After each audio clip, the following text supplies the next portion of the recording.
how are you all? I hope you all are doing good. Today we are going to study water and natural resource. We already know all living things need water to live. There are different sources of water on the earth. Water changes its form in nature. We will know what are the different sources of water, what are evaporation and condensation, what is water cycle, what is water pollution and its effects, what can we do to protect water bodies and conserve water. Our earth is the only planet that has water. 70% of the earth's surface is covered with water. It is present in rivers, lakes, seas, oceans, air and even under the ground. Water is essential for life. देखिए अर्थ इकलौता ऐसा planet है जिसपे पानी है. 70% water जो है earth पे है. Okay, rivers, lakes, seas, ocean और एयर, इन सारी जगहों पे पानी पाया जाता है. ओके, वाटर जो है लाइफ के लिए बहुत ज़्यादा असेंशियल मतलब कि इंपॉर्टेंट होता है. Sources of water. Let us learn about the various sources of water. Rain water. Water that we get through rain can be preserved in water bodies for consumption. Several water bodies are built by humans to conserve this precious natural resource. We get rainwater through the water cycle, which we will discuss later in this chapter. देखिए rain water, हमें बहुत सारे sources से पानी मिलता है. पहला है आपका रेन वाटर. रेन वाटर को हम प्रिजर्व करके रखते हैं क्योंकि जितनी भी वाटर बॉडीज़ होती हैं जैसे कि रिवर्स, लेक्स हो गया, जब भी बारिश आती है तो पानी उनमें ही जाता है, उन वाटर बॉडीज़ में ही जाता है और वो फिल हो जाता है. ओके, तो इस टाइप की जो वाटर बॉडीज़ होती हैं ये बहुत ज़्यादा इंपॉर्टेंट होती हैं. प्लस हम रेन वाटर को कंजर्व भी कर सकते हैं. Okay, ice glacier. Snow falls when accumulated over time forms glaciers. Over time, glaciers advance and retreat. Retreating contributes towards blue-colored characteristics of glacial lakes by ground up surface material called rock floor. देखिए glaciers क्या होते हैं, ये ice के बने हुए होते हैं और ब्लू कलर के होते हैं. ओके, अब इन ग्लेशियल लेक्स को ग्राउंड अप सरफेस मटेरियल्स भी बोला जाता है जिसको हम बोलते हैं rock floor. Okay, surface water. Water bodies such as lakes, ponds, rivers and streams get water through rain water and ice melt. Okay, देखिए जितने भी वाटर बॉडीज होती हैं जैसे कि मैंने आपको बताया स्टार्टिंग में, इन सबको पानी किससे मिलता है, रेन वाटर से मिलता है, रेनफॉल से मिलता है. Okay, the surface water is the most convenient way to draw water for regular day to day uses. With adequate filtration it is made fit for consumption. देखिए जो सरफेस वाटर होता है उसे हम regular day to day uses के लिए use करते हैं. Okay, rivers fed by rainwater are called rain-fed rivers. Godavari, Krishna and Kaveri are the examples of some rain-fed rivers.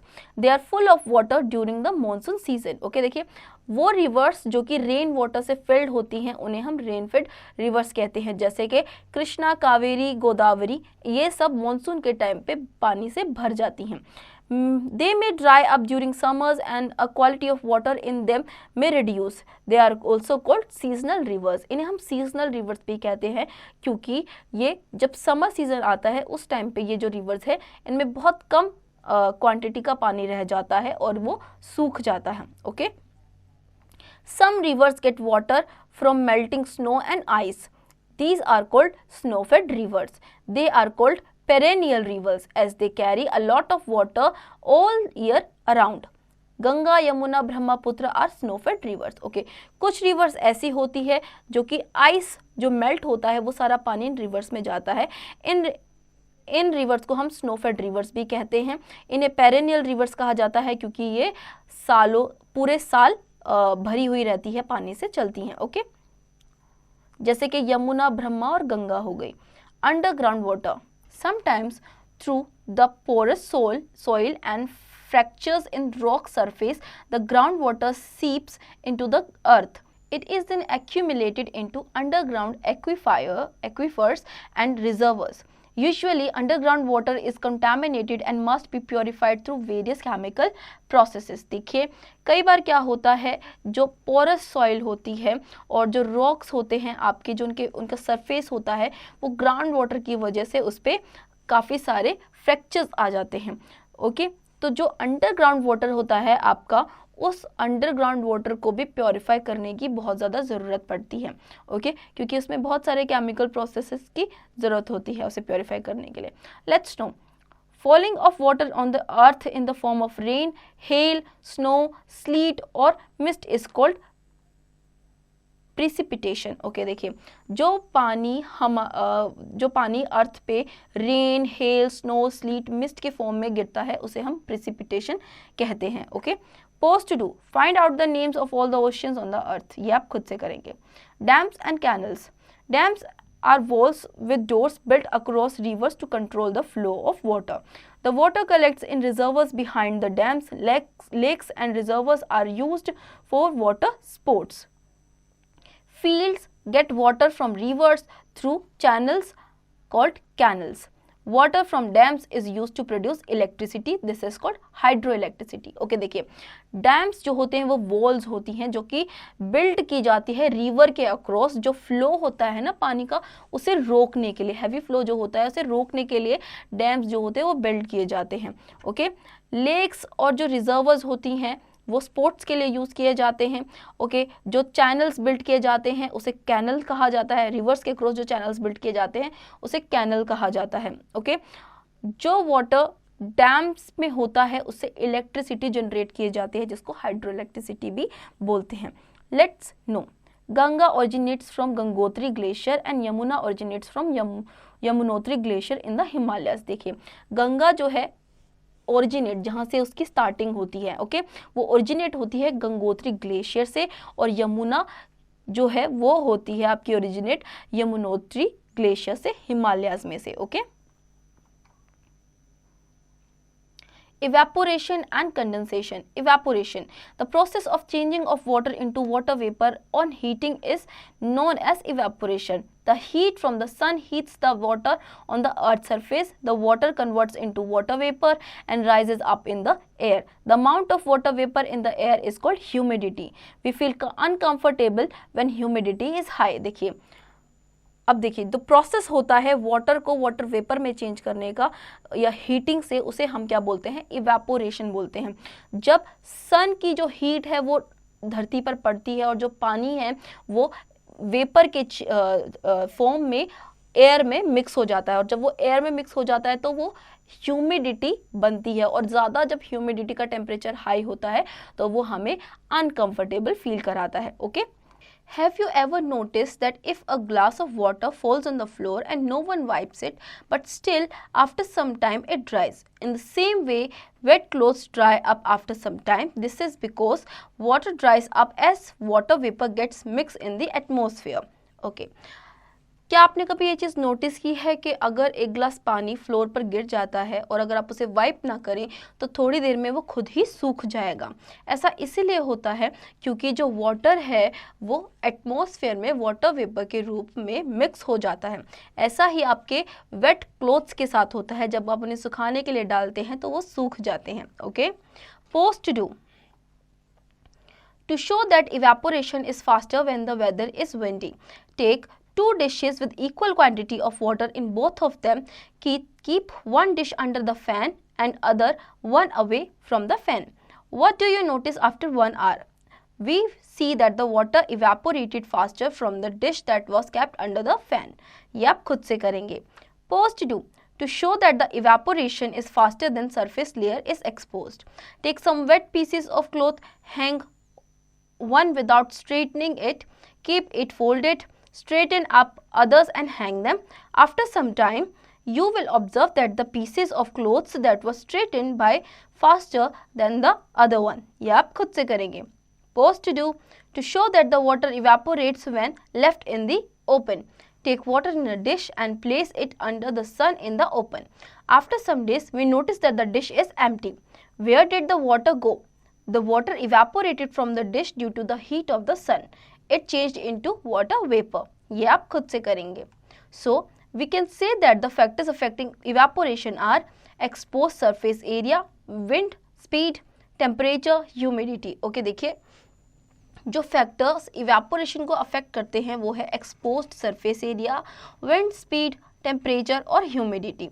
Condensation, just as the state of water changes on heating, its state also changes on cooling or by losing heat.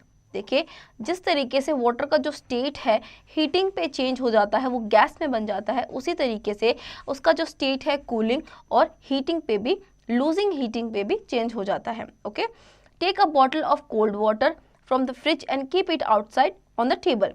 You will see droplets of water forming on the outer surface of the bottle. This happens on the air around the bottle. On coming in contact with the bottle, cools down and changes into water vapor. देखिए fridge से कोई भी एक पानी की बोतल निकालिए ठंडी, उसे बाहर रखिए, कुछ देर में आप देखेंगे कि उसका जो आउटर सरफेस है उस पर छोटे छोटे वाटर के ड्रॉपलेट्स आपको शो होंगे। ऐसा इसलिए होता है क्योंकि जब जो कोल्ड वाटर है वो नॉर्मल टेम्परेचर के कांटेक्ट में आता है तो जो वाटर वेपर हैं वो चेंज हो जाते हैं छोटे छोटे ड्रॉपलेट्स में। Okay, the process by which a gas changes into liquid is cooling, on cooling is called condensation. Okay, वो प्रोसेस जिसमें जो गैस है वो लिक्विड में कूलिंग पर चेंज हो जाती है उसे हम कंडेंसेशन कहते हैं। Okay, let's know, evaporation is faster on a sunny day than on a rainy day, as there is a lot of moisture already in the air on the rainy day, so it slows the process of evaporation. देखिए evaporation faster होता है sunny day पे rainy day से। Rainy day पे जो evaporation है वो fast नहीं होता, लेकिन सनी डे पे वो फास्टर होता है क्योंकि बहुत सारा मॉइस्चर जो होता है वो ऑलरेडी एयर में होता है सनी डे पे। Okay, water cycle, the heat of the sun changes water found in the water bodies into water vapor evaporation. As the vapors rises up in the air, they cool down and the form of clouds due to condensation. Gradually many water droplets collect in the clouds, then they become heavy and precipitation, rain takes place. Okay, देखिए heat, जो सन की heat जो आती है earth पे, जो heat पड़ती है और जितने भी वाटर बॉडीज़ पे जो हीट, जो सनरेज जाती हैं, उसकी वजह से जो वाटर वेपर है वो आपके एटमॉस्फेयर में जाता है और एटमॉस्फेयर में जाने की वजह से जो अभी हमने कंडेंसेशन पढ़ा उस मेथड से वो कूल डाउन होकर के आपके क्लाउड्स में जाके एंटर कर जाता है। स्लोली स्लोली ये होता रहता है और जो क्लाउड्स है वो वाटर से फिल्ड हो जाते हैं। जब क्लाउड्स वाटर से फिल्ड हो जाते हैं तो वो बर्स्ट हो जाते हैं, मतलब कि रेन होने लगती है। ओके, ये जो प्रोसेस है ये रिपीट होता है फिर। ओके, इसे हम वाटर साइकिल बोलते हैं। Rain water falls to the ground and goes into water bodies again. Precipitation can be in the form of rain, hail, snow, sleet. Thus, the water cycle is completed. This is a continuous process. Due to the water cycle, the level of water never reduces on the earth surface. देखिए water cycle जैसे कि मैंने अभी बताया कि clouds जो है उसमें से रेन आती है एंड देन अगेन वो वाटर बॉडीज़ में जो पानी है वो जाता है और ये प्रोसेस जो है चलता रहता है जिसकी वजह से जो वाटर है अर्थ सरफेस पे रहता है। Okay, water pollution, making water dirty by adding unwanted and harmful substances is known as water pollution. Water becomes polluted by the industrial, agriculture and domestic waste discharged into the water bodies. देखिए water pollution क्या होता है, जब आप water में कोई भी garbage या डर्टी प्रोडक्ट डालते हैं तो जो वाटर है वो आपका पोल्यूटेड हो जाता है। जैसे कि इंडस्ट्रियल या फिर एग्रीकल्चर जितने भी वेस्ट होते हैं अगर वाटर में डाल दी जाते हैं, जैसे कि रिवर्स हैं, इनमें अगर आप डाल देते हैं तो जो वाटर है वो पोल्यूटेड हो जाता है। Okay, farmers use pesticides and other chemical fertiliser for keeping away the pest to have a good harvest. These chemical moves into the underground water and polluted. देखिए फार्मर्स जो होते हैं वो अपनी क्रॉप्स को इंसेक्ट से फ्री रखने के लिए, पेस्ट से फ्री रखने के लिए फर्टिलाइज़र और पेस्टिसाइड्स का यूज़ करते हैं। तो जो ये फर्टिलाइजर्स और पेस्टिसाइड्स होते हैं ये आपके सॉइल में जाते हैं और सॉइल के थ्रू अंडरग्राउंड जाते हैं, जिसकी वजह से जो अंडरग्राउंड वाटर होता है या सॉइल होती है वो पोल्यूट होती है। Okay, Spilling of oil from ships and tankers into the ocean makes it dirty and harmful for the aquatic life. Okay, ships में से या फिर टैंकर्स में से जो ऑयल है वो आपके ओशंस या सीज में जो जाती है, इसकी वजह से जो एक्वेटिक लाइफ है नीचे की, मतलब कि पानी के नीचे की जो एक्वेटिक लाइफ है वो पोल्यूट होती है। ओके, हार्मफुल होती है, डिस्टर्ब होती है। Several other activities like immersing the idols of deities into water, throwing ashes of dead bodies, washing clothes and animals in water bodies pollute water. Okay, देखिए बहुत सारी एक्टिविटीज़ ऐसी होती हैं जिसकी वजह से जो वाटर बॉडीज़ होती है वो पोल्यूट होता है। जैसे कि लोग पूजा करते हैं, पाठ पूजा करके जो भी आपके फूल हो गए वो सब बहा देते हैं पानी में, ठीक है। और अस्थियाँ बहा देते हैं, डेड बॉडीज़ की जो एशेज होती हैं, अस्थियाँ, वो बहा देते हैं, ओके। कपड़े धोते हैं और एनिमल्स को नहलाते हैं। इस सब की वजह से वाटर बॉडीज़ जो होती है वो पल्यूट होती है, ठीक है। All these activities must be controlled as supply of fresh water is limited. Moreover, they lower down the quality of water. Okay, ये जितने भी एक्टिविटीज़ हैं इनको हमें कंट्रोल करना चाहिए क्योंकि फ्रेश वाटर जो है वो लिमिटेड है, okay. Ill effects of water pollution. Several harmful effects are caused by pollution of water. Here are some of them. Okay, बहुत सारे ill effects होते हैं जो water pollution से होते हैं, जैसे कि mosquitoes breed on dirty water and cause diseases like dengue, malaria and chikungunya. Many fish and other aquatic animals die due to poisonous substances that are discharged into water. Pollution of water causes water-borne diseases like diarrhea, jaundice and dysentery. It can also cause skin diseases. Crops can be destroyed if irrigated with the polluted water.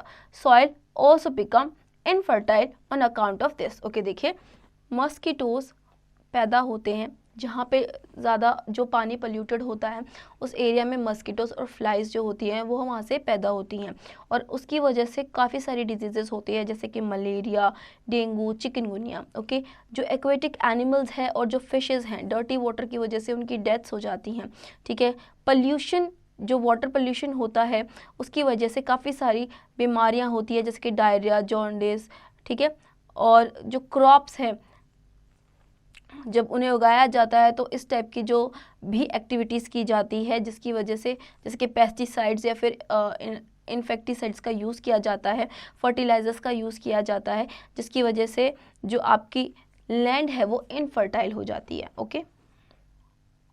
Post to what would happen to earth's water if we litter? Describe the below given pictures. ये आप खुद से करेंगे। Protecting water bodies. Following practices must be kept in mind to protect water bodies. Avoid throwing waste into water bodies. Waste from factories must be treated before being discharged into rivers and lakes. Pipelines for drinking water and sewage must be at a distance from each other to avoid any leakage of dirty water into drinking water. Bathing, urinating and defecating near water bodies should be banned. Overuse of fertilizers and pesticides should be avoided. Awareness should be created among the people about ill effects of pollution. देखिए water bodies को हम किस तरह से protect कर सकते हैं। जो भी वेस्ट होते हैं वो हमें अवॉइड करने चाहिए वाटर बॉडीज़ में डालने के लिए, ओके। हमें हमेशा जो भी रिवर्स में आप वेस्ट वगैरह डालते हैं उन्हें पहले ट्रीट करना चाहिए और उसके बाद उसे फ्लो करना चाहिए। पाइपलाइंस और ड्रिंकिंग वाटर जो पाइपलाइन होती है और सीवेज की जो पाइपलाइन होती है दोनों को एक डिस्टेंस पे रखना चाहिए ताकि अगर कोई पाइप टूट गई तो डर्टी वाटर मिक्स ना हो जाए ड्रिंकिंग वाटर में, ओके। बेदिंग, यूरिनेटिंग जैसी चीज़ें हमें अब जितनी भी वाटर बॉडीज़ हैं उनके आसपास नहीं करनी चाहिए, इसकी वजह से वाटर जो है वो पोल्यूटेड होता है, ओके। लोगों में अवेयरनेस जगानी चाहिए इस बारे में कि जो इल इफेक्ट्स होते हैं वाटर पोल्यूशन के वो क्या होते हैं, okay. Let's no Desalination is the process of removing the soluble salt from water to make it drinkable. Desalination का मतलब होता है जो भी वाटर है उसमें जो सॉल्ट सोल्यूबल है उसे रिमूव करना और उसे drinking water banana, okay. Portable water, the water safe for drinking is called portable water. Water from different water sources like rivers, lakes and wells can be made safe by the following ways. Okay, जो पानी हम P सकते हैं उसे हम portable water कहते हैं. हम जितने भी जैसे कि सोर्सेज है, वाटर सोर्सेज होते हैं, जैसे आपका रिवर हो गया, लेक्स हो गया, उन सारे उसके पानी को हम पोर्टेबल वाटर बना सकते हैं. कैसे बना सकते हैं? Water must be boiled for some time, cooled, strained and stored in clean containers. Boiling kills germs in water. Okay, water को बॉयल करके प्रॉपरली उसे हम ड्रिंकेबल बना सकते हैं, ओके, और फिर उसे आपको क्लीन कंटेनर में रखना है. Filtration removes solid impurities in the water. There are many gadgets available in the market for filtration of water. Filtration से जितने भी impurities होती है वाटर में वो हट जाती हैं, वाटर जो है वो प्योरीफाई हो जाता है. आपको मार्केट में बहुत सारी गैजेट्स मिल जाएंगे ऐसे जिससे वाटर फिल्टर किया जा सकता है, okay. Adding of chlorine, a chemical, to water is called chlorination. It kills the germs in the water. Bleaching powder or potassium permanganate are added to the wells in villages to keep their water germ free. देखिए chlorine एक chemical होता है और इसे water में add करते हैं तो क्लोरिनेशन होती है, इसको क्लोरिनेशन कहते हैं, जिसकी वजह से जो वाटर है वो प्योरीफाई होता है। इससे जितने भी जर्म्स होते हैं पानी में वो किल हो जाते हैं, मर जाते हैं। ओके, ब्लीचिंग पाउडर होता है या फिर पोटेशियम परमैंगनेट होता है, इसे गांव में जो वेल्स होते हैं उनमें ऐड किया जाता है ताकि जो पानी है वो जर्म फ्री रह सके। ओके, वाटर प्योरिफिकेशन प्लांट देखिए किस तरीके का दिखता है। Water treatment process, clean drinking water. देखिए adding chlorine and alum, alum एक दवाई मेडिसिन होती है जिसकी वजह से जो आपका वाटर है वो प्योरीफाई हो जाता है। ठीक है, sedimentation tank, sand bed, water tank. Okay, यहाँ से रिवर से ये पानी आ रहा है और इस तरीके के ये तीनों प्रोसेस हो रहा है जिससे आपको क्लीन ड्रिंकिंग वाटर मिल रहा है। Okay, the process by which water is made safe for use is known as water treatment. Okay, जिसके थ्रू हम पानी को प्योर बनाते हैं उसे हम वाटर ट्रीटमेंट बोलते हैं। Here is what happens to water in this plant. ये जो प्लांट हमने ऊपर देखा कि क्या होता है इसमें properly. Water is sent in the treatment plant through pipelines from the water bodies like rivers and lakes. Then it goes in the sedimentation tank where big solid impurities like leaves, twigs, etc. settle down. Next, water moves into the sand bed to remove tiny impurities. Alum and chlorine are the chemicals added to the water. Chlorine kills germs. The water is pumped into water tanks from where it reaches our houses through the network of pipes. देखिए सबसे पहले पानी जो भी water bodies होती हैं, reverse हो गया, लेक्स हो गया, उनके थ्रू पाइप से सेडिमेंटेशन टैंक में जाता है, जहाँ पे जाके उसमें जितने भी इम्प्योरिटीज़ होती हैं वो सारी वहीं पे रुक जाती हैं, बॉटम पे आ जाती हैं। उसके बाद वो सैंड बेड में जाता है, वहाँ पे एलम ऐड किया जाता है वाटर में ताकि वो जितनी भी इम्प्योरिटीज़ हो वो ख़त्म हो जाए। उसके बाद वाटर टैंक में आता है और वाटर जो आपका है प्रॉपर प्योर हो जाता है। Okay, let's know 22 March is observed as the world water day. 22 March को वर्ल्ड वाटर डे मनाया जाता है। Okay, handling water safely, store water in clean and covered utensils, use water with clean hands and drink it in clean glass. Overhead tanks should be regularly cleaned. Avoid storage of drinking water for long time. Use a long handed ladle to take out water from the pots. देखिए water को हमेशा clean container में रखना चाहिए और उसे cover करके रखना चाहिए। आपको पानी को ज़्यादा दिनों तक स्टोर करके नहीं रखना है। ओके, जो टैंक्स वगैरह होते हैं जिसमें पानी आता है उसको प्रॉपरली क्लीन करके रखना चाहिए, रेगुलर क्लीन करना चाहिए। ओके, आप अगर मटके से, पोट्स वगैरह से पानी पीते हैं तो आपको एक हैंडल लेडल का यूज़ करना चाहिए। ओके, लॉन्ग हैंडल लेडल का यूज़ करना चाहिए। Water conservation, judicious use of water can save it. Conserving water means sensible use of water. Okay, water को कंजर्व करना मतलब कि वाटर को बहुत कम यूज़ करना। Do not let water running while brushing your teeth और bathing. Repair leaking taps immediately. use a bucket and mug for bathing and washing vehicles. Try to reuse water after washing fruits and vegetables, for watering the plants and cleaning the house. Water the plants early in the morning and late in the evening as it reduces loss of water by evaporation. Save water, water is precious. देखिए water conservation हम कैसे कर सकते हैं। जब आप teeth brush कर रहे हैं तो आपको टैप्स को ओपन नहीं छोड़ना है। आप कभी भी नहा रहे हैं या कार वॉश कर रहे हैं तो आपको बकेट और मग का यूज़ करना है। ओके, आप जो भी फ्रूट्स वॉश कर रहे हैं तो जो पानी बचा है उसको गार्डन में आप यूज़ कर सकते हैं या फिर अपने हाउस को क्लीन करने के लिए यूज़ कर सकते हैं। ओके, हमेशा आपको पौधों को पानी इवनिंग टाइम में देना है क्योंकि उस टाइम पे सनरेज नहीं होते और वाटर इवेपोरेट नहीं होता है। ओके, वाटर को सेव कीजिए क्योंकि वाटर जो है वो बहुत ज़्यादा प्रेशियस है। Sum up, our earth is the only planet that has water. Some of the rainwater seeps into the ground and forms underground water. Rivers, lakes and ponds are freshwater bodies. Evaporation is faster when the weather is windy and when surface area is more. Water cycle maintains the level of water on the earth. Water gets polluted by industrial, agriculture and domestic waste. Spilling of oil, from ships and tanks pollutes the ocean water. Polluted water causes waterborne diseases like diarrhea, jaundice, dysentery, etc. Boiling, filtration and chlorination are some ways to purify water. So students, I hope आपको ये chapter समझ में आया होगा. अब इसके exercise की practice आप खुद से करेंगे.